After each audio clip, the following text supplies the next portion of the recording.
Hi everyone, how's it going? I just wanted to let you know where I am at this point in my life. And this camera has a timer, so I'm going to try to make this fairly quick.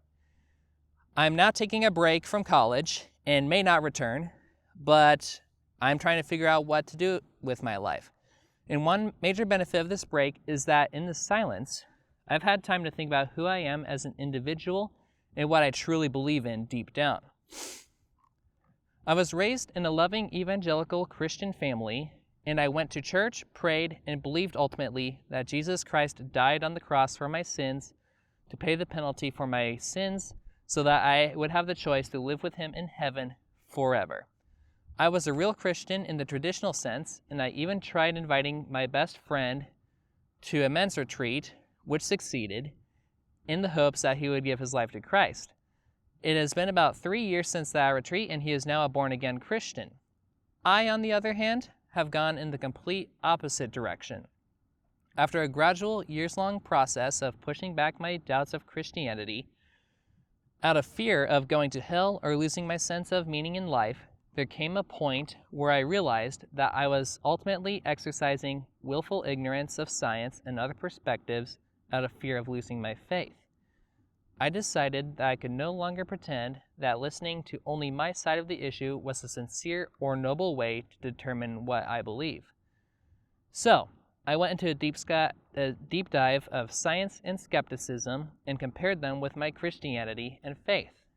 I went into this endeavor confident that I would find satisfactory evidence for my Christian faith and that I would emerge as an informed and better Christian as a result.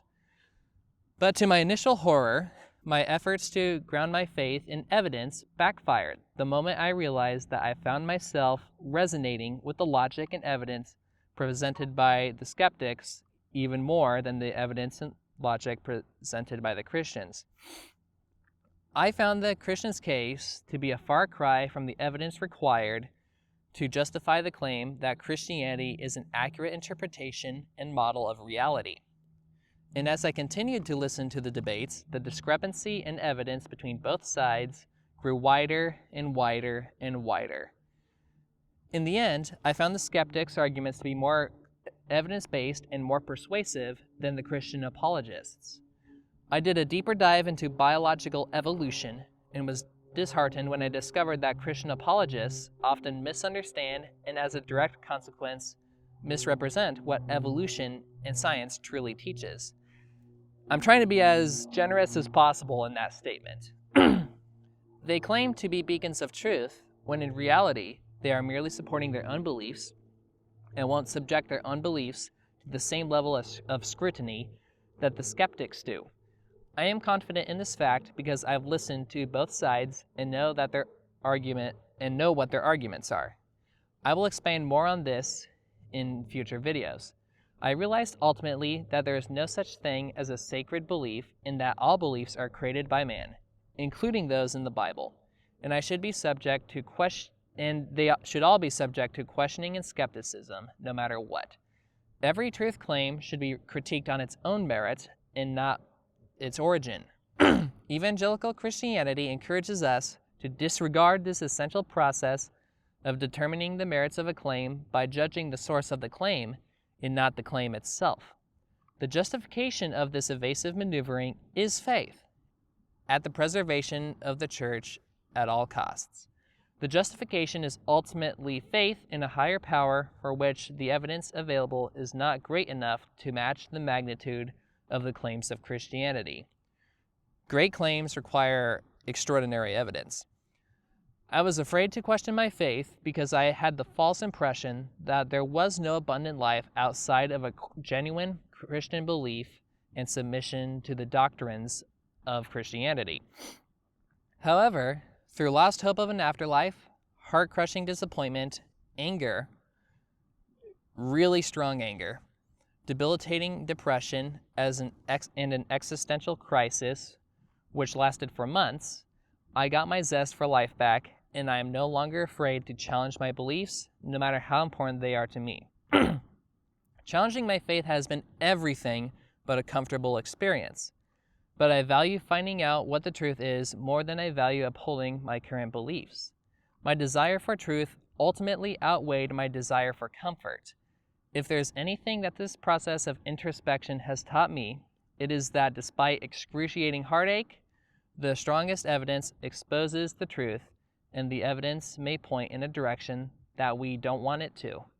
Simultaneously, acknowledging the truth can truly set you free from the shackles of comforting falsehoods. I will never be ashamed to question a set of beliefs, no matter how precious they are in my own eyes or in the eyes of others or a particular institution. Humanity has worshipped thousands of gods throughout its history, and they are now essentially forgotten by us. Entire civilizations, many of which have been completely shrouded by time, worshipped, prayed, and engaged in fellowship with other believers. They thought they had the truth, and they found unity in a common belief. Their religion and their gods are now forgotten or at least ignored in large. With humanity's abysmal track record of getting things dead wrong, I do not feel comfortable being a part of any belief system that is static, can't be falsified, and which is unwilling to change in the light of new evidence. I believe that the scientific method's ability to determine the merit of a claim is unparalleled because it demands evidence for each claim, is heavily debated between experts, and is ultimately subject to changing with the accumulation of new evidence. Religion, on the other hand, encourages its practitioners to ignore or suppress evidence in an effort to preserve the original belief to all ends. Religion gets in the way of truly substantiated knowledge and quenches the exploration and inquiry required to find real answers to our questions. It puts us in a mental stasis where we relax in the reassuring illusion of absolute certainty regarding the nature of reality. If we want to advance as a society and improve our world, we cannot have religion halting the very process that has led to the Industrial Revolution, modern medicine, and the greatest standards of living that the human race has ever experienced. I kept questions about my faith to myself for years, and I didn't want my safe Christian bubble to be burst. I will go over my progression of my doubts about Christianity, which started when I took a logic course in my Christian homeschool co-op in another video. In the meantime, just know that instead of putting up my wall of denial, which I have for so many years, I finally decided that when I encountered ideas that challenged my current beliefs, I would ask questions. Is there evidence for evolution? Why are scientists confident that the Earth is 4.5 billion years old? What makes astronomers think that we are all stardust? Can these theories be falsified?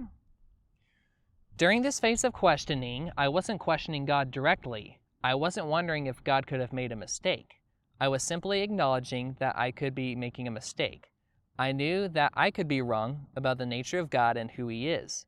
I then noticed that billions of people around the world claimed to understand their deity of choice just like I did. If billions of people justify their claims about God with confidence that was essentially equal to my own, then what leg do I have to stand on?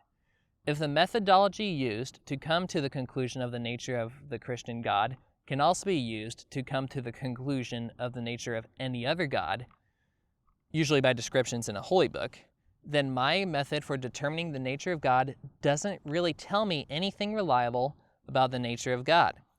Overall, I looked at and I'm still researching the development of Christianity from a far back comprehensive view where I can see the big picture, and based on what I've learned so far, which is just the tip of the iceberg, it is very messy. I am a people pleaser by nature, and I didn't want to disappoint my friends and family. I still don't. However, I eventually realized that I will move out and start a family of my own in the near future, and that I need to make these decisions for myself.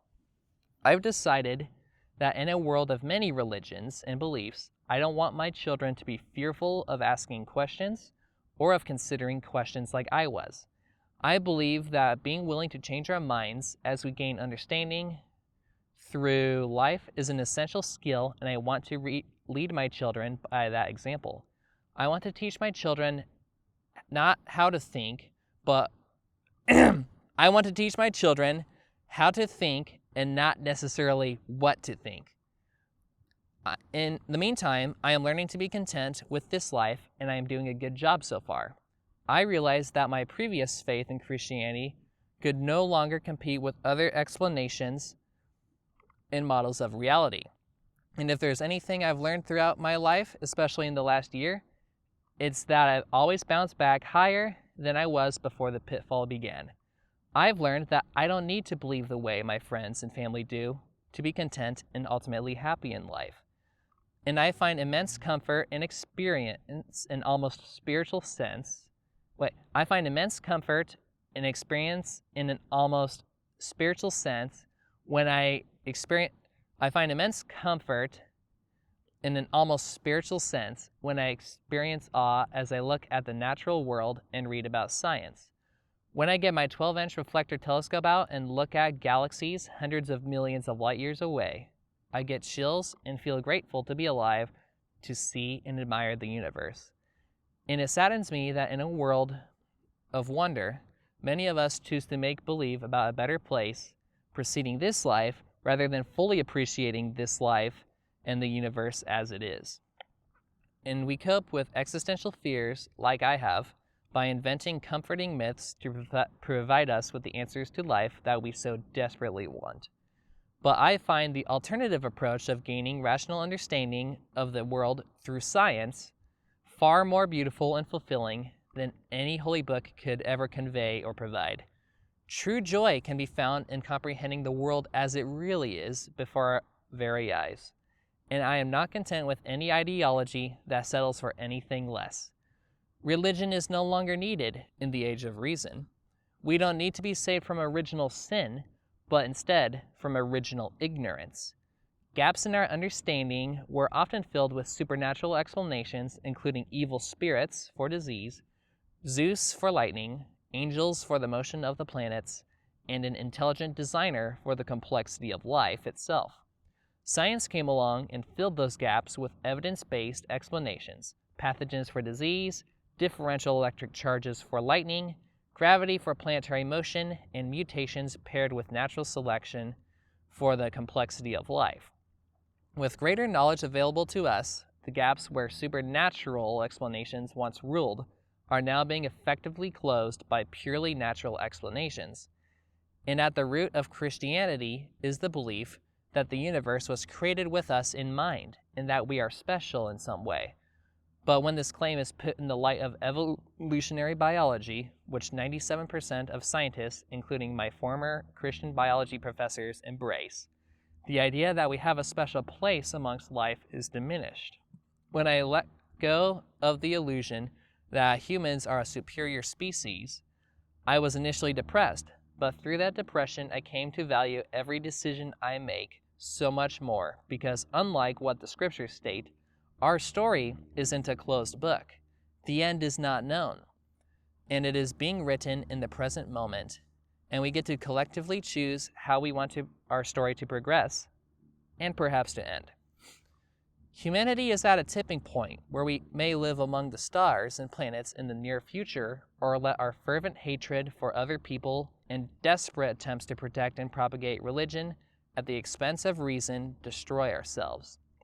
The story of life began about 4 billion years ago, and you and I are lucky enough to be born in a time where we now have a largely comprehensive understanding of our place in the cosmos, and we may even become a multi-planetary species in my lifetime. Let's not waste our time on wishful thinking, but instead take full responsibility for our lives without leaving it in the hands of anyone or anything else. Mom, Dad, I tried. I know you did everything you possibly could to raise me as a Christian. I also recognize that you were only doing what you thought was best for me and that no harm was intended. I know watching my faith unravel has been extremely difficult for you both, but I really want to let you know that all I wanted during this process was the truth, which I value immensely no matter how difficult it may be to hear. In the end,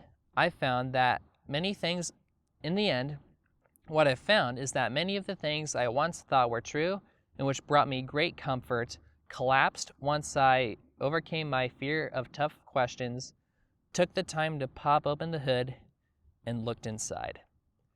Even though I am no longer convinced by Christianity, I still recognize that there's still a lot I can learn, and I am doing my best to remain open to any opinion or belief system. And speaking of learning, if you are currently doubting your faith and are afraid to talk with family, I want to let you know that I understand where you are right now. You simply have the wisdom to recognize how much we don't know and are uncontent with being told that Christianity is just the way it is. I am living proof that there is life after faith, and I am living proof that a born-again Christian can lose their faith without losing their mind. Perhaps in the short run. Additionally, if you're a Christian in any walk of life, I am interested in what your story is and what your thought processes are. I know a lot of Christians who are in my circle who I would consider very knowledgeable, and I am curious to hear what their perspectives are and how they attempt to reconcile faith and reason. I've also learned that secret skeptics, including pastors, music ministers, and other people I know who I never suspected were hiding their doubts from their loved ones in congregations, are way more common than I initially anticipated. And with that in mind, I can practically guarantee that if you are a secret skeptic or are unsure, you are not as lonely in your skepticism as you think you are. If you are a pastor or a clergy member who has doubts you want to discuss in private, I would highly recommend looking into the Clergy Project, which I've linked to this video. My podcast is currently in the production stage, and I have 3 guests who are already interested in being interviewed. They are either former Christians or in the questioning stage. I am still working on the details of the podcast, but I do know that I will start out by interviewing people about their experiences in the church and how their questions led them to what they currently believe or are undecided on today. I have good equipment, and the final product will look and sound amazing. If you've managed to make it this far into the video, thank you for listening. My hope is not that I've offended you, but that I've made you think and have provided a significant opportunity to engage in dialogue. I will admit that I had to dial down the temperature of this script before releasing it, but I am glad I did. Let's get a conversation going. I'm excited to see where this next stage in my life takes me. Thank you.